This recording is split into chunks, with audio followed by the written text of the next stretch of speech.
Cut it. ఓకేనా money? Okay sir. Okay లీజా, beautiful.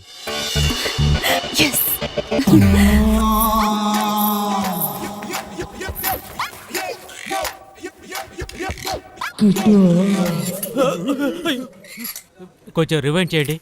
Rewind చేయి.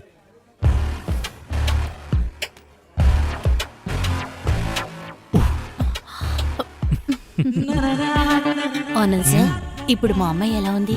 Mumbai models ని కూడా పిలిపించారు. వాళ్ళంతా మా అమ్మాయి ముందు దిగదుడిపే. లిసాకి అందం మాత్రమే కాదు, ఆకర్షణ కూడా ఉంది. అప్పుడే కదా యోగం. దేవుడా, నా బిడ్డకి దిష్టి తగలకూడదు. నీ అమ్మాయి ఇంకెలా ఉంటుంది? ఆవు చేలో మేస్తే దూడ గట్టును మేస్తుంది. ఇది మీరు మాత్రమే చెప్పాలి. అరే కోప్పడు కన్వరి, అసలు ఇదంతా ఈ డైరెక్టర్ గారి మహిమే అనుకో. అసలు ఈ ఫీల్డ్ అందరూ ఏమంటారో తెలుసా? ప్రతాప్ గారి దగ్గరకు వచ్చిన ఏ అమ్మాయి అయినా సరే నోరు మెదపకుండా యాక్టింగ్ చేయాలి అని. నువ్వేమంటావు? అనుమానం ఉన్నట్టుంది. వాడు బుర్ర మొత్తం రావణాసుడు బుర్రే కదా. అవును కదా? అవును. గురూజీ వల్లే అవుతుంది అంటే ఆయనకి డ్రెస్ వేసి కెమెరా ముందు నిలబెట్టండి, తెలుస్తుంది.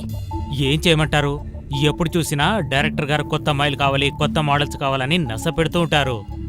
నీకోసమే నేను ఇలా సర్దుకుపోతున్నాను. నమస్తే అంకుల్. ఈ అమ్మాయి ఎంత బాగా యాక్టింగ్ చేసిందో తెలుసా నీకు? నువ్వు రామా.